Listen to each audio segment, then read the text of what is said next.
Hello guys, आज हम लोग बात करने वाले हैं first house Lord in third house. यानी आपका जो लग्नेश है, जो पहले घर का स्वामी है, वो जब आपके तीसरे घर में बैठ जाएगा तो आपके जो रिजल्ट्स है वो क्या क्या आएंगे। इसका जनरल मीनिंग क्या होता है?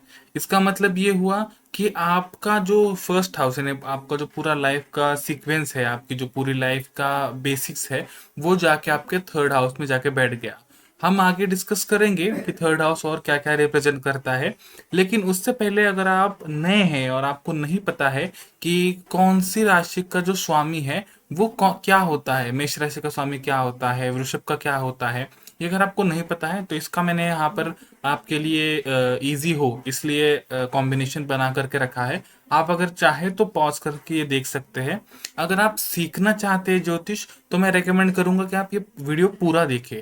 अगर आप सीख नहीं रहे हैं, सिर्फ खुद के लिए इंफॉर्मेशन चाहते हैं खुद की राशि के बारे में, तो उसके लिए भी मैं नीचे इसका जो टाइमलाइन है आपके हर एक ग्रह का वो दे दूंगा। आप वहां पर क्लिक करके सीधे आप अपनी राशि पर जा पाएंगे। शुरू करते जनरल मीनिंग से। अब देखिए क्या हो गया, ये आपका पहला हाउस हुआ, वहां से उठ करके लॉर्ड आपका तीसरे हाउस में जाकर बैठ गया। तीसरा हाउस क्या क्या रिप्रेजेंट करता है? ये रिप्रेजेंट करता है आपके छोटे भाई बहनों को, आपकी मेहनत को, आपकी स्पीकिंग स्किल्स, यानी बात करने की जो तरीका है, जो आपने एनहांस करा है, ग्रास्प करा है, वो चीज आप वहां पर आपको देखने को मिलेगी। साथ ही साथ business mind and collecting the information वगैरह वाली जो चीज़ है वो यहाँ पर बहुत सही तरीके से फिट हो जाती है। यानी ये रिसर्च रिलेटेड भी थोड़ा बहुत हाउस हो जाता है। हालांकि इससे आप बड़ी रिसर्च, साइंटिफिक रिसर्च नहीं बोल सकते, लेकिन कॉमन कलेक्शन ऑफ इंफॉर्मेशन यहाँ पर दिखाई पड़ती है। साथ ही साथ शॉर्ट डिस्टेंस ट्रैवल जो होते हैं वो भी यहाँ पर देखने को मिलते हैं। चलिए शुरू करते हैं ग्रहों से। पहला ग्रह है सूर्य। ये अभी जो बात करने वाले हम, वो सबसे खराब पोजीशन है पूरे वीडियो की। क्योंकि यहाँ पर क्या हो रहा है, पहला घर का स्वामी तीसरे घर में जा करके बैठ रहा है, वो भी तुला राशि में। तुला राशि में सूर्य जो है वो नीच राशि का हो जाता है। उसके कारण इसके रिजल्ट्स काफी भयावह या फिर खराब होंगे। सबसे पहले सन इज ए नेचुरल फादर, यानी आपके जो आपके पिताजी के साथ के रिलेशन है वो काफी खराब हो सकते हैं। डिपेंड्स कि आपका टेंथ हाउस लॉर्ड कहाँ पर है, उसकी पोजीशन कैसी है, उसका जो आउटकम है वो थोड़ा बदल जाएगा। इवन अगर आपका वेनस भी काफी अच्छी पोजीशन का है तो भी उतना इशू नहीं आएगा, फिर भी आपको ईगो टसल या फिर एक बॉदरेशन देखने को मिलेगा फादर एंड सन रिलेशनशिप में, या even father and daughter relationship में भी। साथ ही साथ ये व्यक्ति के साथ इशू ये हो जाता है, कॉन्फिडेंस की जो है वो बहुत कमी हो जाती है। अंदर से व्यक्ति ब्रोकन रहता है just because of whatever he have faced और she have faced in her life. यहाँ पर एक और चीज देखने को मिलती है, हाइपर कॉन्फिडेंस या फिर ओवर कॉन्फिडेंस। ये इस तरीके से बनकर आता है, व्यक्ति अंदर से तो बहुत अंडर कॉन्फिडेंट है या फिर बहुत सफर कर रही है, but they don't want you to know कि वो सफर कर रहे हैं। So they try to put their image very big, या फिर खुद की एक बॉडी इमेज क्रिएट करने में, बड़ी कॉन्फिडेंट सी प्रोमिनेंट सी इमेज क्रिएट करने में वो ओवर कॉन्फिडेंट दिखते हैं, या फिर ओवर कॉन्फिडेंट बात करते हैं, बड़बोला जिसको हम कह सकते हैं, उस टाइप का उनका जरा सा बिहेवियर हो जाता है।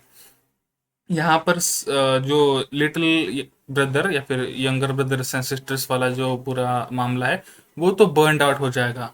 माने काफी ज्यादा परेशानी फेस होगी आपके जो भाई बहन है उनके साथ आपको, खास करके छोटे भाई बहन, उन रिलेशन काफी बर्न आउट होगा। साथ ही साथ ये जो थर्ड हाउस है वो दुष्टाना हाउस है, तो इसके जो रिजल्ट्स है वो आपको आपके आफ्टर ट्वेंटीज नजर आएंगे। लेकिन उससे पहले भी भाई बहन को जो रिलेशनशिप होता है भाई बहनों का, वो इतना बेस्ट या फिर इतना क्वालिटेटिव नहीं होता है। यंगर एज में तो समझ में ही नहीं आता, इवेंचुअली जाकर के आप अपने भाई बहनों को समझ पाते हो इन डिलेड लाइफ।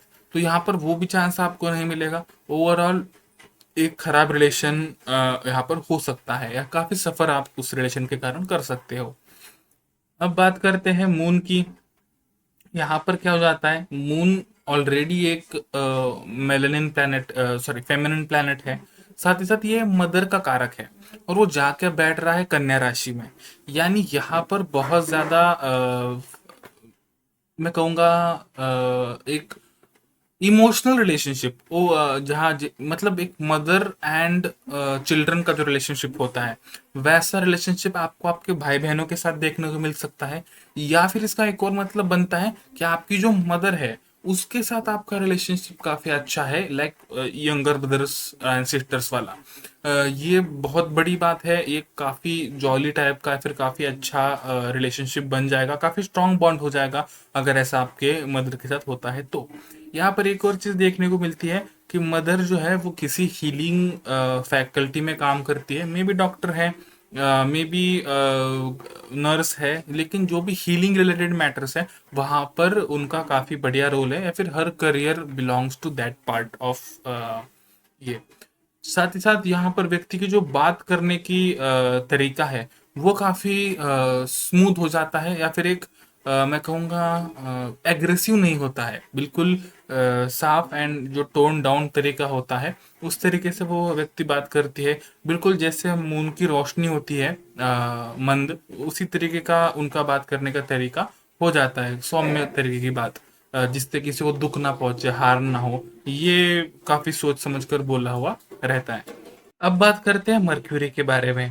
मर्क्यूरी की दो राशियां होती है, मिथुन और कन्या। अगर आपका मिथुन राशि से लग्नेश बनता है मर्क्यूरी, तो आपके थर्ड हाउस में आएगी लियो या फिर सिंह राशि।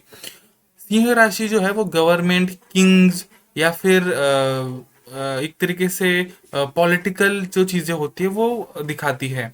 और अगर आपका mercury which is communication going into political department, यानी ये एक पॉसिबिलिटी बनती है कि आपका जो करियर है वो किसी ना किसी गवर्नमेंट सेक्टर से रिलेटेड हो। बहुत हद तक पॉसिबिलिटी है कि यूआर गवर्नमेंट के जो नेगोशिएटर होते हैं वो है, या फिर किसी बड़े ऑर्गेनाइजेशन में नेगोशिएटर है, आप डिप्लोमेटिक बात बड़ी अच्छी कर लेते हैं। इवन पॉसिबिलिटी कि आप फॉरेन डिप्लोमेट जो होते हैं, जहाँ आप दूसरे देश में जा करके मदरलैंड को डिफेंड करना पड़ता है, या फिर वहां पर आप अपना जो पॉइंट है वो रख पाते हैं, ये जो स्किल्स है ये इस कॉम्बिनेशन से आते हैं। नाउ देर इज पॉसिबिलिटी कि आप वर्क ना करते हो ऐसे फील्ड में, बट एटलीस्ट आपके पास स्किल्स तो है, इतने स्किल्स तो है कि आपके जो छोटे भाई बहन है या फिर आपकी फैमिली में कोई भी है, जब भी किसी से बात करने का, नेगोशिएट करने का टाइम आता है तो आपको साथ में लेके जाते हैं, या फिर आपको आगे कर देते हैं कि आप बात कर लीजिएगा। ये सिचुएशन इस योग से बनकर आती है। यहाँ पर अगर खुद का बिजनेस है तब तो बहुत ही ज्यादा बढ़िया है। आप नेगोशिएट करके जिसको हम बोलते हैं ना कॉन मैन की तरह, कॉन मैन थोड़ा ज्यादा हैवी हो जाएगा, लेकिन एक तरीके से अपनी बात प्रोमिनेंटली रख करके आप अगले व्यक्ति का माइंड चेंज कर देते हो, and you make them believe कि जो चीज वो खरीद रहे हैं वो उनके लिए बड़ी इंपॉर्टेंट है। यानी एक तरीके से सेल्समैन वाला ही काम है, but in very diplomatic manner. इसमें बकवास बातें या फिर ये वाला उसमें ज्यादा साइड नहीं है, एक्चुअल फैक्ट्स के ऊपर डिस्कस करके आप ये चीज करोगे। Cone man is wrong word for it, क्योंकि कॉन मैन जो होते हैं वो गलत इंफॉर्मेशन प्रोवाइड करते हैं, वेर एज आप सही इंफॉर्मेशन सही तरीके से बड़े ही अच्छे ढंग से उसको रख करके you can be salesman also. बात करते हैं अगली राशि कन्या राशि के बारे में। मर्क्यूरी जब कन्या राशि से आपका लग्नेश है, उस केस में थोड़ा प्रॉब्लमेटिक हो जाता है, क्योंकि थर्ड हाउस में फिर आपकी आ जाएगी वृश्चिक राशि। यहाँ पर प्रॉब्लम ये होता है, वृश्चिक राशि जो है वो मार्स की राशि है, यानी एनिमी की राशि है, तो यहाँ पर उतना बढ़िया रिजल्ट आपको रिलेशनशिप मैटर्स में तो नहीं मिलेगा। थोड़ा सा स्ट्रगल करेगा सिबलिंग्स वाला रिलेशनशिप जो है वो, लेकिन बिकॉज मर्क्यूरी इज कारका ऑफ एस्ट्रोलॉजी, एट्थ राशि यानी वृश्चिक राशि इज कारका of occult, sitting in a house of business, that means this person is very likely an astrologer, या फिर टैरो कार्ड रीडर भी हो सकते हैं। किसी ना किसी ऑकल्ट रिलेटेड काम में ये व्यक्ति काम करते होंगे, ये तो श्योर है। जस्ट बिकॉज मर्क्यूरी वहां पर बैठा है तो हम ये श्योरली नहीं कह सकते, अदर एस्पेक्ट्स भी होते हैं, जैसे टेंथ हाउस लॉर्ड हो गया, ये सब चीजें भी देखनी पड़ जाएंगी, बट यहाँ पर एक काफी चांस बनता है, ओके, कि ये व्यक्ति इस रिलेटेड कहीं ना कहीं काम करती हो। यहाँ पर एक और चीज हो जाती है, भले ही काम ना करे लेकिन बात बिल्कुल उसी टाइप से करती है, या फिर जो ऑकल्टिक नेचर है, भूत प्रेत पे बात करना, है ना, वो किसी भगवान के बारे में बात करना, या फिर रिचुअल्स के बारे में बात करना, ये बड़ा प्रोमिनेंट हो जाएगा। इवन इनका जो रिलेशनशिप विद सिबलिंग्स है, वहां पर भी ऐसी ही बातें आपको मेजोरिटी ऑफ टाइम देखने को मिलेंगी। देर इज हैवी चांस कि आपका जो फैमिली इन्वायरमेंट है वहां पर भी, या फिर आपकी मदर जो है वो बहुत हद तक मिस्टिकल या फिर ऑकल्टिक बात करती है, वहीं से आपने ये चीज अडॉप्ट करी है। अब बात करते हैं वीनस की। वीनस एक बहुत ही बढ़िया ब्यूटी रिलेटेड प्लैनेट है, जाके बैठ रहा है आपके थर्ड हाउस में। Third house is your vocal speaking skills, यानी बड़ी ही मीठी बात करने वाली व्यक्ति जो होती है ना, वो आपको देखने को मिलेगी।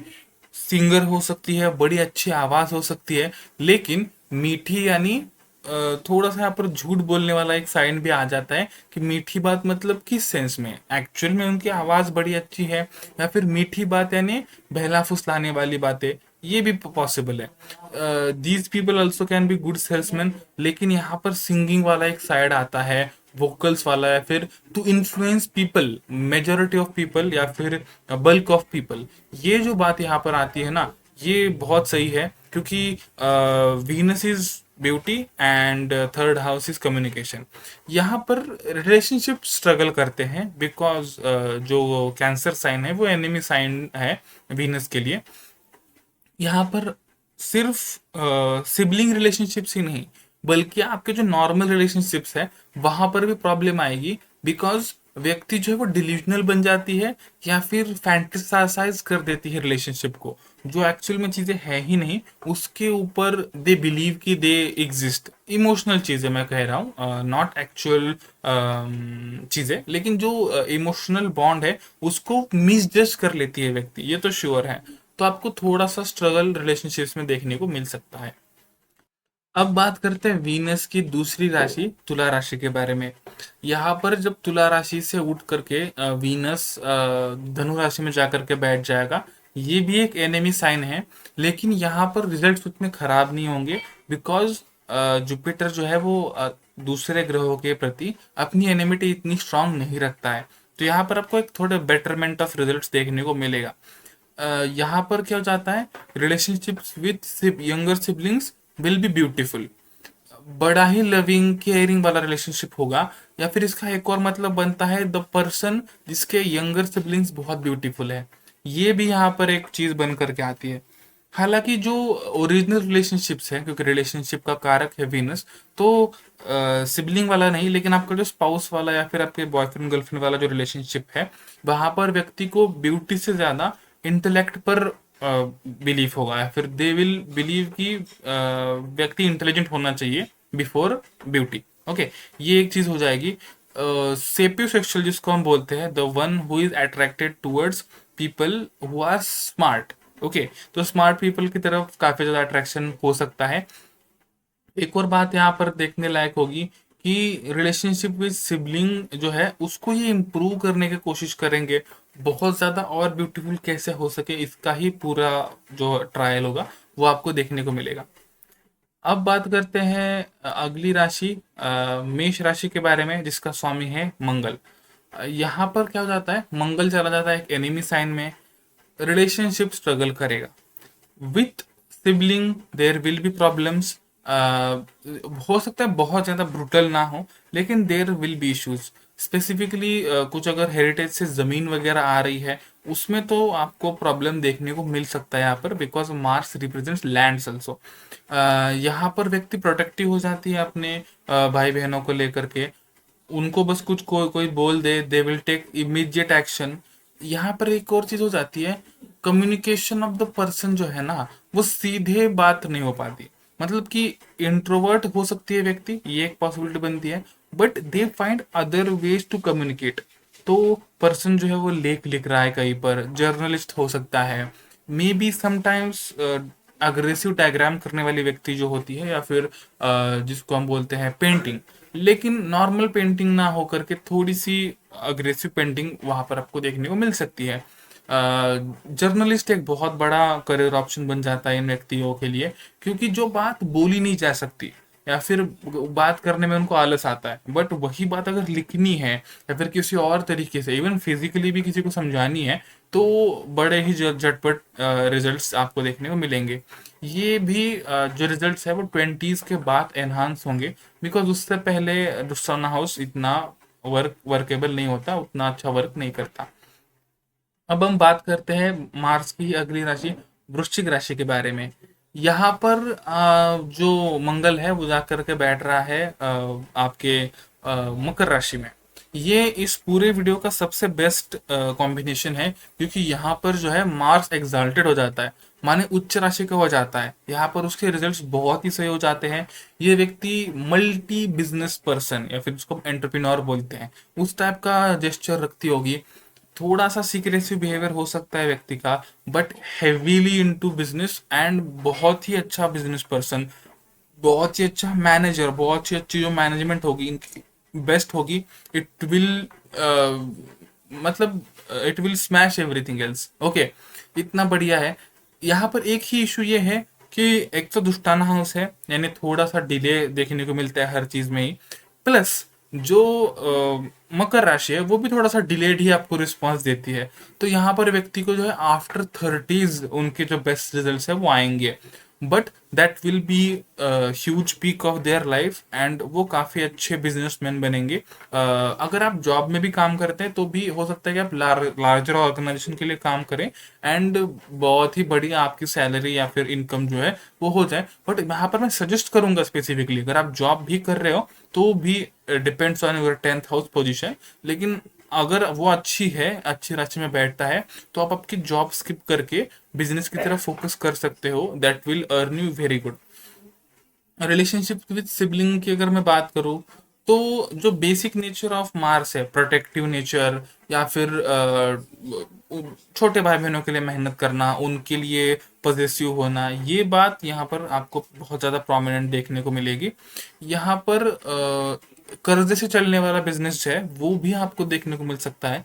व्यक्ति के ऊपर जरा सा एक मीडिएटर टर्म्स में कर्जा हो सकता है, या फिर कर्जे से ही बिजनेस चलेगा, ये भी एक पॉसिबिलिटी है। Because Mars also rules your 6th house which is diseases and कर्जा, या फिर आपके छोटे भाई बहनों के लिए आपको कर्जा निकाल करके उनका जो बीमारियां है वो दूर करनी पड़ी, ये भी इसका एक पॉसिबिलिटी बनकर आती है। अब बात करते हैं जुपिटर के बारे में। जुपिटर दो राशियों से आपका लग्नेश बन सकता है, या तो धनु राशि से या तो फिर मीन राशि से। अगर धनु राशि से बनता है तो वो जाके बैठेगा एक्वेरियस में या फिर कुंभ राशि में, जिसका जो स्वामी है कुंभ राशि का वो शनि है, यानी एक एनिमी साइन है। तो फॉर श्योर यहाँ पर आपको थोड़ी सी टसल आपके सिबलिंग रिलेशनशिप में देखने को मिलेगी। लेकिन साथ ही साथ यहाँ पर ये बात भी क्लियर हो जाती है कि व्यक्ति एक टीचर है लेकिन जो टीचिंग है वो किसी लैंग्वेज को या फिर किसी छोटे से चीज को लेकर के नहीं है, ये हायर कॉजेज जो होते हैं उनके बारे में टीचिंग है। मे बी व्यक्ति फिलोसॉफिकल टीचर है, मे बी स्पिरिचुअल टीचर भी हो सकते हैं, मे बी किसी बड़ी चीज के बारे में सिखा रहे हैं जो कि नॉर्मल ही जॉब्स पाने के लिए वगैरह इंपॉर्टेंट नहीं होते हैं। But this position is very important to learn the person who is seeking for the knowledge, तो उनके लिए ये वाले जो टीचर है वो बहुत बढ़िया हो जाएंगे। साथ ही साथ person tries to become a guide for his own younger siblings. लेकिन यहाँ पर इशू क्या हो जाता है, because Jupiter is an enemy sign, तो देर इज अ चांस कि आपके जो थॉट सिस्टम्स है, जो आप जिस तरीके से सोचते हो, जो आपकी फिलोसॉफी है, that do not fits perfectly with your siblings. तो उन ये जो थॉट प्रोसेस का डिफरेंस है वो आपको देखने को मिलेगा एंड प्रोबेबली उसी के कारण थोड़ा सी जो खटास है आपके रिलेशनशिप में हो सकती है। अब बात करते हैं मीन राशि की। जब मीन राशि वाला जुपिटर उठकर बैठेगा वृषभ राशि में तो ये एक अच्छी पोजीशन बनाता है। जितना बेस्ट होना चाहिए उतना नहीं है, because it's sitting in enemy sign. तो थोड़ा सा खटास आपको, जो बेसिक नेचर है जुपिटर का to guide a person, and आपके यंगर सिबलिंग प्रोबेबली वो नहीं सुनेंगे, एंड उसके कारण एक जो क्लैश ऑफ थॉट्स है थॉट सिस्टम मैच ना होने वाली जो चीज़ है वो यहाँ पर देखने को मिल सकती है।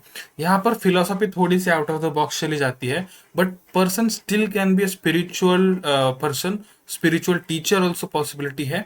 बट यहाँ पर क्या हो जाता है, पर्सन स्पिरिचुअल तो है दूसरों के लिए, खुद के लिए पैसा संभाल कर रखने वाला या फिर मैनेजिंग जो फंड्स है वो सही ढंग से करने वाली व्यक्ति यहाँ पर बन जाती है। Because Vrishabh is sign of money, economy. तो economical managements are very great. Even there is a chance कि दूसरों को इकोनॉमिकल सजेशंस देने वाली व्यक्ति या फिर जो दूसरों के फंड्स को उन्होंने अपने फंड्स को किस तरीके से मैनेज करना चाहिए इसके बारे में गाइड करने वाली व्यक्ति भी हो सकती है। इसके चांसेस थोड़े से कम बनते हैं, but there is a chance कि ये चीज भी यहाँ पर आपको देखने को मिले। मोर ओवर अगर हम रिलेशनशिप्स की बात करें तो वहां पर भी जुपिटर जो है फाइनेंशियल गाइड बन सकता है। यानी आप जनरली आपके सभी छोटे भाई बहनों को या फिर इवन जनरल आपके आसपास के लोगों को ये एक्सप्लेन करने की कोशिश करते हो कि how they should manage there funds, ये बात। अब बात करते हैं शनि की। शनि आपका दो राशियों से लग्नेज बन सकता है, या तो मकर राशि से या तो कुंभ राशि से। अगर ये मकर राशि से आपका लग्नेश बन रहा है तो आपके तीसरे घर में मीन राशि आती होगी, यानी ये मीन राशि में बैठ रहा है। ये एक एनिमी साइन है, तो यहाँ पर आपको प्रॉब्लम्स तो जरूर से फेस करनी पड़ जाएगी। लेकिन जनरली जहां पर भी शनि बैठ जाता है वहां पर आपको डिले या फिर ज्यादा एक्स्ट्रा मेहनत, ये जो चीजें हैं वो ऑलरेडी वहां पर आ जाती है। उस एरिया के बारे में व्यक्ति थोड़ी सी बॉदर्ड भी फील करती है, तो ये एक तरीके से आपके एंजाइटी ट्रिगर करने वाला पॉइंट हो जाता है। अगर हम बात करें स्पेसिफिकली इस कॉम्बिनेशन के लिए, तो यहाँ पर व्यक्ति को जो भी चीज आएगी वो मेहनत से ही आएगी। एक तो मकर लग्न की कुंडली बनती है, यानी चीजें ऑलरेडी थोड़ी सी डिले से आती है। विथ जब आपका कष्ट के घर में बैठ जाता है सैटर्न, तो आपको मेजोरिटी ऑफ सक्सेस जो है वो आपके आफ्टर 30 से आएगा। उससे पहले काफी ज्यादा स्ट्रगल हो सकता है आपको। अगर मैं बात करूं आपके सिबलिंग रिलेशनशिप की, तो यहाँ पर आपके यंगर सिबलिंग्स के साथ बॉदरेशन वाला ही सिचुएशन आपको देखने को मिलेगा। इधर यू बॉदर देम और they bother you, it can go any way, okay. लेकिन यहाँ पर एक अच्छा लव वाला रिलेशनशिप या फिर एक बहुत इमोशनल रिलेशनशिप नहीं है। प्रोबेबली डिप्लोमेटिक रिलेशनशिप भी है कि जरूरत पड़ने पर ही बात होती है, इतना डिस्कस नहीं करते हम। ये एक पॉसिबिलिटी यहाँ पर बनकर आती है। यहाँ पर क्या हो जाता है, व्यक्ति को अपनी बात रखने में बड़ी परेशानी हो सकती है। Communication can be disturbed, okay, the reason can be anything, लेकिन यहाँ पर आपको कम्युनिकेशन में जरूर से दिक्कत आएगी। हो सकता है व्यक्ति हकलाती हो, बात ठीक से ना कर पाते हो, या फिर बात वगैरह सब सही से कर पाते हैं लेकिन जो उनका मुद्दा है वो समझाना दिक्कत देता है। तो यहाँ पर व्यक्ति राइटर बन सकती है, जो मार्स वाले केस में भी हमने देखा है। लेकिन यहाँ का जो राइटिंग है वो ज्यादातर सस्पिशियस या फिर जो फैंटेसीज थ्योरीज होती है उस तरीके का, एक अलग तरीका, थोड़ा सा डार्कर टोन वाला जो राइटिंग होता है वो वाला राइटिंग यहाँ पर आपको देखने को मिल सकता है। अब बात करते हैं कुंभ राशि के बारे में। जब कुंभ राशि से आपका लग्न शनि है तो वो तीसरे घर में जाते ही नीच राशि का हो जाएगा। जो भी बातें मैंने मकर राशि के बारे में बताई वो सभी बातें लीजिए और उनको गुना 10 कर दीजिए। यानी हर एक चीज में आपको ज्यादा मेहनत या फिर ज्यादा कष्ट देखने को मिलेंगे, कोई भी चीज नॉर्मली सॉर्ट आउट नहीं होगी। सिबलिंग रिलेशनशिप्स के बारे में मैं ये कहूंगा, या तो या ये एक बात दर्शाता है कि आपके जो सिबलिंग है वो पैदा होने में या फिर उनका पूरा एग्जिस्टेंस जो है वो भी बहुत प्रॉब्लमेटिक कंडीशन से हुआ है। यानी आपके पेरेंट्स को काफी प्रॉब्लम्स फेस करने पड़े हो सकते हैं just to have that second child. साथ ही साथ आपका और उनका रिलेशनशिप तभी वर्कआउट हो पाएगा जब ये लॉन्ग डिस्टेंस होगा। आप साथ में एक घर में रह रहे हो, एक तो पॉसिबल ही नहीं है, और अगर आप फिर भी रह रहे हो तो बहुत मिजरेबल कंडीशन है, मैं कहूंगा इतना अच्छे से नहीं चल पा रहा है। दूर जब आप रहोगे तो भी बात होगी, जरूरत के हिसाब से होगी। बड़ी इमोशनल कन्विंसिंग बात आपके यंगर सिबलिंग्स के साथ हो रही है, ये थोड़ा सा पॉसिबल नहीं है। हो सकता है कि आपको ना बड़े ही डिप्लोमेटिक तरीके से इनसे डील करना पड़े। साथ ही साथ जब मेष राशि में जाकर के बैठ जाता है शनि, तो वो नीच राशि होने के कारण और आपका लग्नेश होने के कारण ओवरऑल आपके लाइफ का जो टफनेस है वो बढ़ जाता है। यानी ओवरऑल हर किसी भी फील्ड में मैं जा रहा हूँ, वहां पर एक्स्ट्रा मेहनत ही देनी पड़ रही है। वही काम कोई और व्यक्ति बिल्कुल आराम से करके ले जा रहा है, लेकिन मेरे को वही काम करने में बड़ी दिक्कत आ रही है, हो ही नहीं पा रहा है। कुछ ना कुछ ऑब्स्टेकल्स आ जाते हैं, because Saturn is natural obstacle. तो बहुत बड़ी बड़ी परेशानियां आपको देखने को मिल सकती है नॉर्मल सा काम करने में भी। साथ ही साथ जब शनि तीसरे घर में होता है, वहां पर एक कम्युनिकेशन डिस्टर्ब करता है। इस वाले केस में व्यक्ति को बाहर जो एक्सप्रेस करने का मौका है वो ही नहीं मिलेगा। एटलीस्ट पहली वाली कंडीशन में मकर राशि में व्यक्ति किसी और तरीके से, राइटिंग से या फिर किसी और तरीके से अपना जो फीलिंग्स है या फिर जो बातें हैं वो रख पा रहा था। यहाँ पर वो रखने का मौका ही नहीं मिलेगा, बिल्कुल आपके फीलिंग्स को अंदर कैद कर लिया जाएगा। ऐसी वाली फीलिंग आपको आ सकती है यहाँ पर। अब बात करते हैं राहु के बारे में। जैसा कि आप लोग देख पा रहे हैं, राहु एक छाया ग्रह है और उसका जो जनरली कमर से ऊपर वाली जो पार्ट्स है उनको रिप्रेजेंट करता है। यानी ये पंचेंद्रियों को रिप्रेजेंट करता है, अवेयरनेस को रिप्रेजेंट करता है। ये इल्यूजिव प्लैनेट होने के कारण इल्यूजन्स को भी रिप्रेजेंट करता है। अब ये कुंभ राशि से आपका लग्नेश बन सकता है, लेकिन इसके लिए सबसे पहले आपको शनि का पोजीशन मालूम होना बहुत ज़रूरी है। शनि के पोजीशन के बाद ही आपको राहु के जो रिजल्ट्स है वो सही कैलकुलेट करने में आसानी होगी, क्योंकि शनि सबसे पहले कुंभ राशि का स्वामी है। अब जब ये मेष राशि में जाकर के राहु बैठ जाएगा, तब ये हाइपर अग्रेसिव या फिर हाइपर सेंसिटिव रिलेशनशिप देगा टुवर्ड्स योर सिबलिंग्स। साथ ही साथ व्यक्ति जो है वो सेल्फ एम्पावरिंग होगी, या फिर खुद के ऊपर मेहनत करने के बाद ही उनको सक्सेस आएगा। आपका डिग्री वगैरह डजेंट मैटर, जब तक आप खुद के स्किल्स पर, खुद के ऊपर जब आप मेहनत करोगे तब आपको काफ़ी अच्छे रिजल्ट देखने को मिलेंगे आपके ओवरऑल करियर के बारे में। वेर एज इसके जो रिजल्ट्स हैं वो आपको मिड 25 के बाद देखने को मिलेंगे। उससे पहले इधर आपको पता ही नहीं होगा कि आपके अंदर स्किल्स क्या है और किस डायरेक्शन में आपको मेहनत लेनी है, या फिर पता भी है तो भी उसको रिफ्रेश या फिर रिफाइन करने में आपको काफ़ी एज का एक लंबा टाइम लग सकता है। साथ ही साथ जब राहु तीसरे घर में जाकर के बैठ जाता है, ये हाउस ऑफ एक्शन है, हाउस ऑफ आपका बात है, स्पीच है।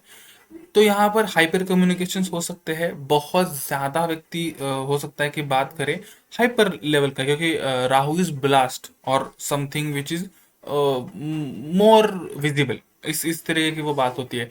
तो बहुत ज़्यादा हाइपर कम्युनिकेशन है, फिर hyper actions, hyper change in actions, ये भी आपको देखने को मिल सकता है। यानी व्यक्ति बहुत जल्दी गुस्सा हो जाती है, झटपट से कोई डिसीजन ले लेती है, या फिर डिसीजन एक ले लिया उसके बाद झटपट से थोड़ी देर बाद चेंज भी कर देती है। ये जो सिचुएशन है ये आपको राहु के साथ देखने को मिलेगी। अब बात करते हैं केतु के बारे में। जैसे कि आप देख पा रहे हैं, केतु का जो नीचे वाला हिस्सा है वहां पर इंसानी शरीर है। ये भी एक छाया ग्रह है और ये अनअवेयरनेस या फिर इग्नोरेंस को दिखाता है।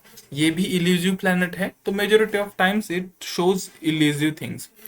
अब यहाँ पर क्या है, वृश्चिक राशि से केतु जो है वो आपका लग्नेश बन सकता है, लेकिन जो मेन वृश्चिक राशि का लॉर्ड है वो मंगल है। तो आपको सबसे पहले मंगल की पोजीशन मालूम होना बहुत इंपॉर्टेंट हो जाता है इस केस में।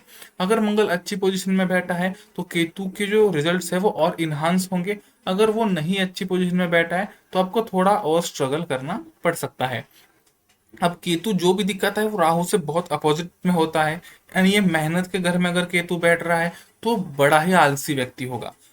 बहुत सारे काम इग्नोर कर देगा, या फिर जो अथॉरिटी वगैरह जो होती है, हायर अथॉरिटीज वगैरह, उनके प्रति भी दे आर इग्नोरेंट। ठीक है, उनको फर्क नहीं पड़ रहा कि कौन क्या बोल रहा है, मैं अपनी जो स्पीड है उसी से मैं काम करूंगा या तो अपने हिसाब से करूंगा। I am not very convince कि मैं जाके उठ के कोई काम करूं क्योंकि कोई और व्यक्ति बता रही है, कोई अथॉरिटी बता रही है। They just do it by there speed which is generally very slow.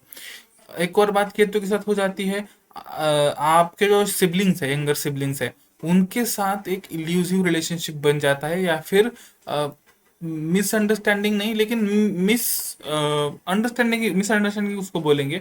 एक तरीके की मिसअंडरस्टैंडिंग बन जाती है जहां पर या तो आप उनसे बहुत प्यार करते हो और वो समझ नहीं पाते कि आपका प्यार कैसा है, या फिर वो आपसे बहुत प्यार करते हैं बट यू डोंट रियलाइज कि वो आपसे इतना प्यार करते हैं।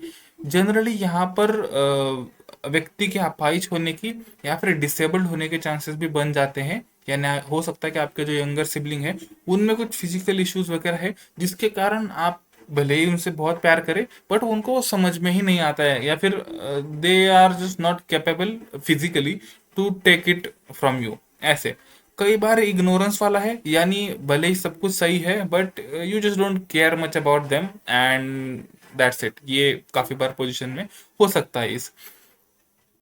Finally guys, thanks for watching. Please subscribe the channel, and अगर आपको वीडियो पसंद आया हो तो लाइक जरूर से करें।